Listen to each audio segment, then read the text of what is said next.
خناقه ودايره وملهاش صاحب بين فنانين مصريين، وعيب قوي. انا رقم واحد، لا انا نمبر 1، لا انا مش عارف اعلى مشاهده، لا لا لا, لا ده انا معايا ورق واثبات بيقول انا اعلى مشاهده، مش عارف ايه، انا رقم واحد، لا لا لا حسبي.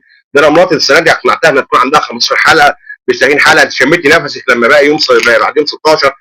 ايه؟ ايه ده؟ شكلكم ايه بره قدام العالم كده لما يكون في خناقه بين ممثلين مصريين على مين رقم واحد؟ مين اداكم الحق ان انتوا تقول انا رقم واحد او انا رقم واحد؟ المشاهد هو اللي هيقول، اللي يديك الحق. مين رقم واحد؟ مين احسن مسلسل السنه دي في رمضان؟ مين عامل شغل حلو؟ مين اللي عامل مباراه فنيه؟ مين دخل البيت وبقواضي تناقش المشاكل المصريه وتحلها؟ مين؟ انتوا معلش مسلسل ياسمين خناقه طبعا عرفتنا بين ياسمين عبد العزيز ومي عمر. معلش ياسمين، انت ياسمين عامله مسلسل ما بيناقشش اي مشاكل، وانت برضو مش مسلسل مي، ما فيش واحده عامله مسلسل معلش للعالم اللي هم الهاي لايف قوي يعني ياسمين. لا دي لا احنا لا هنركب عربيات اخر موديل، ولا هنلبس فساتين، ولا عندنا سعاده نلبس نسواننا فساتين اخر موديل، ولا نعيش في فيلل، ولا نعيش في كومودات. وانت يا مي عامله برضه مسلسل نفس القصه ونفس المخرج ونفس المؤلف ونفس كل حاجه، واسقاطات على المجتمع المصري، رغم ان الرئيس قال مش عاوزين دراما نحسس الشعب فيها بالعجز او بالنقص او يطلع ناقم علينا، ومش عاوزين دراما فيها بلطجه وفيها مخدرات وفيها اسقاط على المجتمع، لكن ما فيش حد بيسمع، وبرضه ماشيين على قصه ان احنا بننتج. عايز اقول لكم يعني عيب عليكم، ما في مسلسلات جميله جدا السنه دي حلوه برضه في النص الاولاني. عين سحريه، ما شاء الله، عصام عمر وباسم سمره عاملين شغل عالي قوي. ما عرفش نمبر 1 المداح لحد دلوقتي الناس بتتفرج، لحد دلوقتي شغال اهو، مش حد بيتفرج عليه يعني، لا يعني الناس بتتفرج عليه، مش الناس بتتفرج عليه، معلش سوري. دلوقتي من شويه كمان شويه هيبقى راس الافعى، قصه جميله جدا جدا جدا. بتتكلم عن الاخوان وحقبه الاخوان. ايه تاني عندكم؟ النص الثاني شغل، كل دول حاجات. عين سحريه وراس الافعى واصحاب الارض دكتور بترميمي، ما حدش قال انا رقم واحد، انا نمبر 1، انا مش عارف ايه. الاعمال الدراميه اللي هتعيش، الاعمال الدراميه اللي هتعيش، اللي هي هتخش البيت.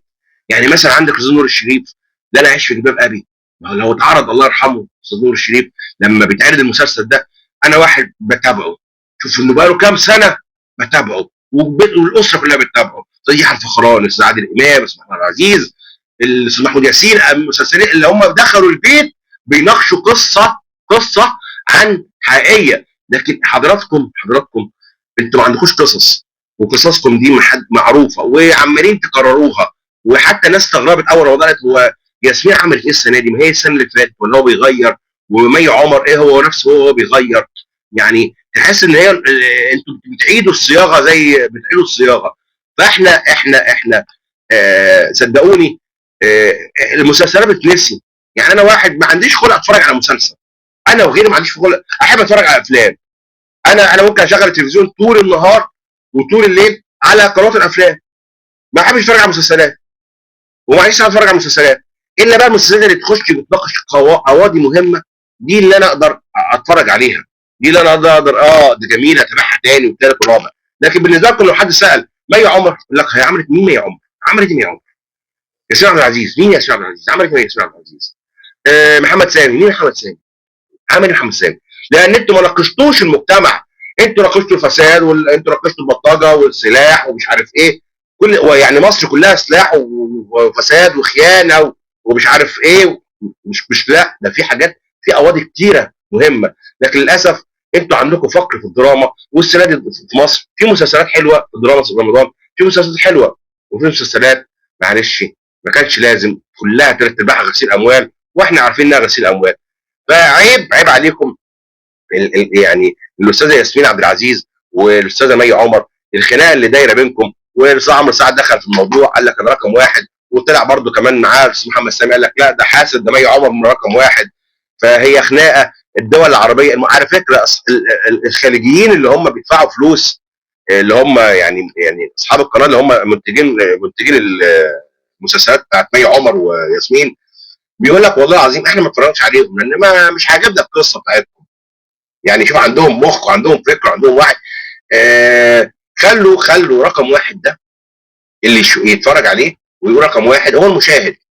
بيكون لما تعملوا استفتاء كده، واستفتاء وفعلا تلاقي المشاهدين هم اللي بيقولوا نعم او لا، مش استفتاء على النت، عشان النت هتشتروا الاصوات وهتعملوا جرعه الكترونيه، وزي المشاهدات زي ما برضه المشاهدات، ما انتوا مش عايزين نتكلم، انتوا بتشتروا مشاهدات. طب انا عاوز اقول لكم حاجه، انا ممكن الفيديو دلوقتي اشتري مليون مشاهده، ويقول لك ياه ده اول عصام الطيبه بينزل فيديو في مليون واحد بيتفرج عليه، ما انا شاريه وده رقم واحد في المشاهدات.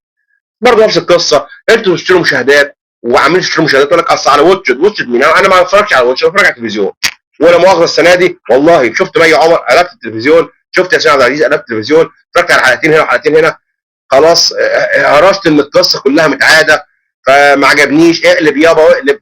فبس عيب الخناقه اللي انت الدايره دي ليه بقى؟ ده شكلنا وحش قدام العالم. يقول لك شوف المصريين عاملين مسلسلات ومصرفين والكلام ده وبيعملوا خناقات.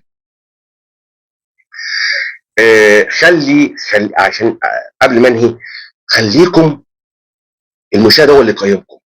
يعني انا فاكر في الثمانينات والتسعينات والالفينات لما كانوا نجومنا الكبار بيعملوا مسلسلات ويباركوا لبعض، ما كانش حد بيقول نمبر واحد نمبر 1 ولا مش عارف نمبر 2 ولا نمبر 3. كان كلهم بيتنافسوا في مباراه فنيه في قصص حقيقيه، كانوا بيخشوا البيت كل بيت وكل واحد عايز يتفرج على مسلسلاتهم، وبعد ما بيجوا وبعد ما بيخلصوا ويتعادوا وعايزين نتفرج تاني وتالت، وما زالت المسلسلات دي عدى عليها 20 و25 و30 سنه بتتفرج عليها، بتتفرج على جمالها، دخلت البيت وانت عارف ان دي ده منك وعليك. لكن المسلسلات اللي هو الاوفر دي قوي ما حدش هيتفرج عليها ولا ليكوا تاريخ. ورساله بقى لياسمين عبد العزيز عشان بحبها، بحبها على المستوى الفني، ارجعي تاني يا ياسمين، اللي دخلت البيت والناس كلها حبتك، والكوميديا الجميله بتاعتك والافلام بتاعتك اللي بتيجي نتفرج عليها، ارجعي تنسيك بقى من قصه الحب والخيانه واللي بتعمليه ده كله.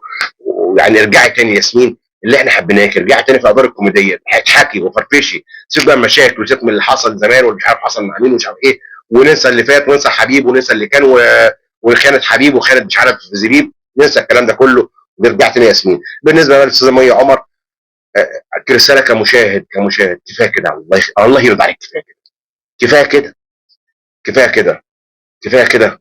المشاهدين مصر كلها بتقول لك كفايه كده، بنبوس ايدك بنقول لك كفايه كده، عشان خاطر ربنا كفايه كده.